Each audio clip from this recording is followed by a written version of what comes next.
Finally, this also happened. Britain sends lethal anti-tank arsenal for Ukraine to pulverize Russia. Defense Secretary Ben Wallace has said Britain will send scores of artillery guns and more than 1,600 anti-tank weapons to Ukraine and the latest supply of Western arms to help bolster its defense against Russia. It comes after outgoing Prime Minister Boris Johnson promised another £1 billion of military support to Ukraine last month. The UK is currently providing the second highest level of weapons support for Ukraine after the USA. The UK has committed £2.3 billion in military assistance to Ukraine thus far. Putin plan taking huge hit after Zelensky's heroes cut off supply bridge. Ukraine has struck another blow to Vladimir Putin's invasion after attacking a supply bridge in Kherson, for the second time in 2 days. Intelligence reports from Ukrainian sources and the UK's Ministry of Defense say Kiev's troops have struck the Antonovsky Bridge, which Russian troops have used to shuttle supplies into Kherson Oblast. The UK's Ministry of Defense said on Wednesday's intelligence update that Russian troops continue to make minimal gains in its Donbas offensive, with Ukrainian forces holding the line. However, they added, on July 19, 2022, the authorities in Russian-occupied Kherson reported that the Antonovsky Bridge over the Dnieper River had been struck by Ukrainian forces. Social media posts showed apparent battle damage to the bridge's roadway. It is highly likely that the bridge remains usable, but it is a key vulnerability for Russian forces. The UK's Ministry of Defense said on Wednesday's intelligence update that Russian troops continue to make minimal gains in its Donbas offensive, with Ukrainian forces holding the line.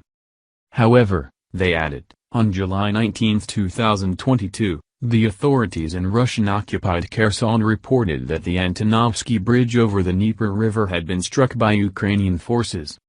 Social media posts showed apparent battle damage to the bridge's roadway. It is highly likely that the bridge remains usable, but it is a key vulnerability for Russian forces. Continuing the update, the MOD added, it is one of only 2 road crossing points over the Dnieper by which Russia can supply or withdraw its forces and the territory it has occupied west of the river. This area includes the city of Kherson, which is politically and symbolically important for Russia. The lower reaches of the Dnieper present a natural barrier, with the waterway typically around 1,000 meters wide. Control of Dnieper crossings is likely to become a key factor in the outcome of fighting in the region.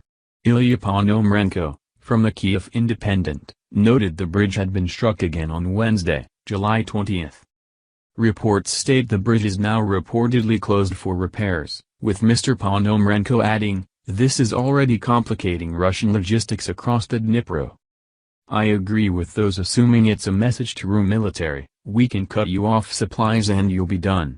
It comes as Russia's Foreign Minister Sergei Lavrov said Moscow's military focus in Ukraine is no longer only the east of the country. In an interview with Russian state media, the minister suggested Moscow's strategy had changed after the West supplied Ukraine with longer-range weapons. Mr. Lavrov told Margarita Simonyan, commentator on Russian TV and editor-in-chief of broadcaster RT, "We cannot allow the part of Ukraine controlled by Ukrainian President Volodymyr Zelensky to possess weapons that would pose a direct threat to our territory." He continued to say the geography is different now, before naming the southern Kherson and Zaporizhzhia regions as Russia's latest objectives.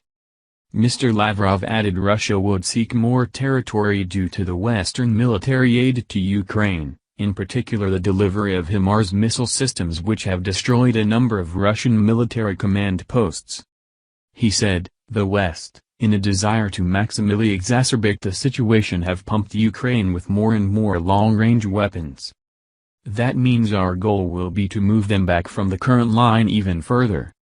Because we can't allow that in that part of Ukraine which will be controlled by Volodymyr Zelensky or whoever replaces him, there were weapons that could present a direct threat to our territory." The minister was citing a Ukrainian defense minister's remarks that Ukraine was negotiating for munitions that could strike targets 300 kilometers away.